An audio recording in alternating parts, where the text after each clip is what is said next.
ये ऋतु वर्णन का सेकंड पार्ट है। पहली वीडियो में ऋतु वर्णन का पहला वर्षा और हेमंत ऋतु के बारे में बताया था, और ये आपका सबसे लास्ट वाला यानी कि बसंत ऋतु का है। तो जिन बच्चों ने पहली वीडियो नहीं देखी हो वो आप पहली वीडियो देखें, उसके बाद ही आपका सेकंड पार्ट है। इसमें राम और लक्ष्मण के बारे में बताया गया है कि रामचंद्र लक्ष्मण जी से किस प्रकार से बसंत ऋतु के बारे में बात करते हैं और क्या कहते हैं। देखिए, सौमित्रे का मतलब होता है लक्ष्मण। तो राम ने लक्ष्मण जी से कहा कि हे लक्ष्मण, ये समय सुख देने वाला है।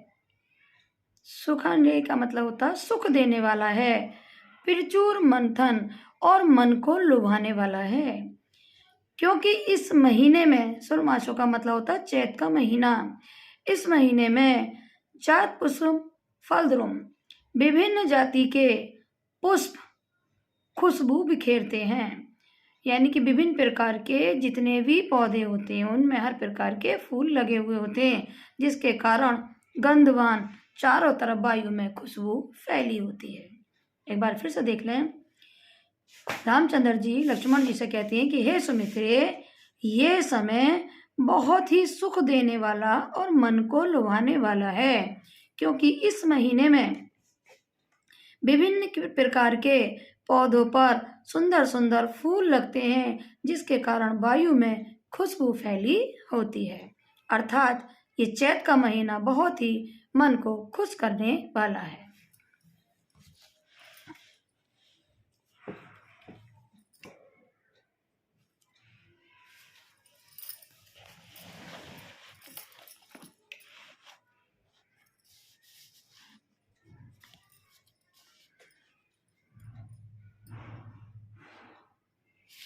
पुष्प रूपाणी सौमित्रे बनाना पुष्पशालिनी।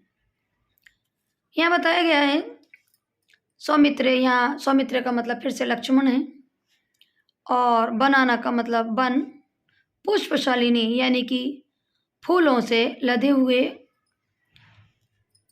और पुष्प वर्षाणी यानी कि पुष्पों की वर्षा करना। सरिता का मतलब होता है करते हुए, और वर्ष का मतलब होता है वर्षा। तो यहाँ पर यह बताया गया है कि हे लक्ष्मण सुनो, ये वनराजों को देखो, अर्थात वनों को देखो जो कि फूलों से लदे हुए हैं, विभिन्न पुष्प और विभिन्न आकार के हैं।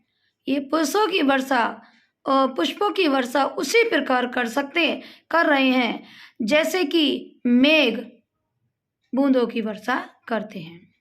एक बार फिर से देख लें। हे लक्ष्मण, इन वनों को देखो जो कि पूरी तरह से पुष्पों से लदे हुए हैं, विभिन्न रूप और आकार वाले हैं। ये पुष्पों की वर्षा उसी प्रकार करते हैं, शिरता का मतलब करते हुए, पुष्प वर्षानी यानी पुष्पों की वर्षा उसी प्रकार कर रहे हैं जैसे कि मेघ बूंदों की वर्षा करते हैं। एक बार फिर से देख लें। प्रस्तेरुषा रम्यो विविधा कानन मुद्रा। यहाँ ये बताया गया है कि पत्थरों में उगे हुए, पत्थरों का मतलब होता है शिलातल पर उगे हुए विभिन्न प्रकार के जंगली वृक्ष वायु के वेग से इधर उधर हिल रहे हैं और हिलकर पुष्पों की वर्षा पृथ्वी पर कर रहे हैं। गाम्य का मतलब होता है पृथ्वी। तो हे लक्ष्मण सुनो, पत्थरों में यानी कि शिलातल पर उगे हुए विभिन्न प्रकार के जंगली वृक्ष, इनको देखो जो कि वायु के वेग से इधर उधर हिल रहे हैं, यानी पूरी तरह से झूम रहे हैं और झूम झूम कर पुष्पों की वर्षा धरती पर कर रहे हैं। नेक्स्ट है अमी। अमी का मतलब होता है ये पवन विक्षुपात, यानी कि वायु के हिलने से। पादप का मतलब होता है वृक्ष। विदंती यानी आवाज कर रहे हैं, यानी हे लक्ष्मण इन वनों को तो देखो, ये वृक्ष क्या कर रहे हैं? ये वृक्ष वायु की आवाज से, यानी कि वायु के वेग से आवाज कर रहे हैं। किस प्रकार? षट में कुंजंती, यानी भौरों की गुंजार के कारण, वनेषु मगध इंदा। कहने का मतलब वनों में जो भौरे होते हैं, जो आसपास इधर से उधर हिलते हैं, तो ऐसा लगता है कि आज ये वृक्ष स्वयं वायु के वेग से ऐसी आवाज कर रहे हैं जैसे कि भौरों की आवाज में स्वयं कुछ कहना चाहते हैं। एक बार फिर से देख लें। आमी ये, यहाँ ये का मतलब है, मतलब कि बड़े बड़े वृक्षों से, कि ये वृक्ष पवन के वेग के कारण, जितने भी वृक्ष हैं वो ऐसे आवाज कर रहे हैं, क्योंकि चारों तरफ कौन है वहाँ पर? भौरों की गुंजार है, कि भौरों की गुंजार के कारण ये स्वयं वनेषु अपने आप में कुछ बोलना चाहते हैं। आगे देखिए। शुभ्र शांतु, यानी पुष्पों से लदे हुए। पश्यतान, देखिए। कारी कारीन, इसका मतलब होता है कनीर के वृक्षों को। समंतर, यानी इन वृक्षों को देखिए। समंतर का मतलब ऐसे लग रहे हैं।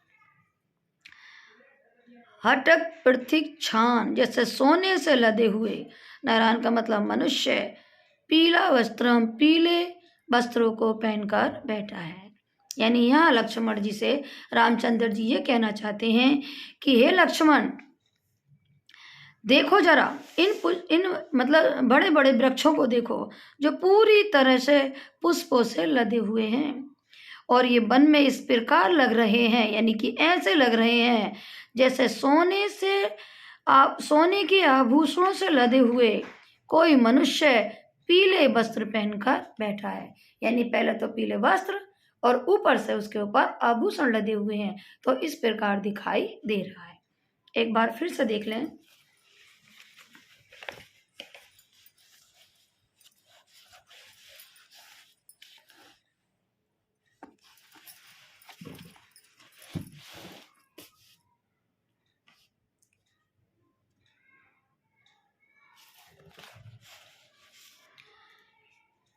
लक्ष्मण, हे सुमित्रे, यानी कि हे लक्ष्मण, ये समय बहुत ही सुंदर और मन को लुभाने वाला है, क्योंकि इस चैत के महीने में जितने भी पौधे हैं विभिन्न प्रकार के पुष्पों से लदे होते हैं, जिसमें सुंदर सुंदर खुशबू आती है। पसरूपाणी समित्रे बना पुष्पशालिनी, यहाँ कहने का मतलब है पुष्पों से लदे हुए ये वन, हे लक्ष्मण, बड़े सुंदर दिखाई दे रहे हैं। ये पुष्पों की वर्षा उसी प्रकार कर रहे हैं जिस प्रकार मेघ जल की वर्षा करता है। पत्रों में उगे हुए विभिन्न प्रकार के वृक्षों को देखो, जो जंगली वृक्ष हैं, वायु के वेग से इधर उधर हिल रहे हैं और धरती पर फूलों की वर्षा कर रहे हैं। अमी का मतलब होता है ये पवन वृक्षवाद। ये वृक्षों को देखो जो पवन के वेग से बहुत तेजी से हिल रहे हैं, और वायु के वेग से हिलने के कारण इस प्रकार गुंजार रहे हैं, यानी खुद ही बोल रहे हैं, जैसे कि भौरे की आवाज में, जैसे कि स्वयं कुछ कहना चाहते हो। हे सुमित्रे, यानी कि हे लक्ष्मण, सुनो, पुष्पों से लदे हुए विभिन्न प्रकार के ये वृक्ष जो कि पूरी तरह से कनेर के हैं, कनेर के वृक्ष, यानी कि पूरी तरह पुष्पों से लदे हुए इन कनेर के वृक्षों को देखो, जो कि ऐसे लग रहे हैं जैसे सोने से लदे हुए, और पीले वस्त्रों में जो सोना लदा हुआ था उस प्रकार के वस्त्रों को पहनकर एक मनुष्य बैठा हो। अर्थात सोने से लदे हुए पीले वस्त्रों को पहनकर एक मनुष्य बैठ गया हो।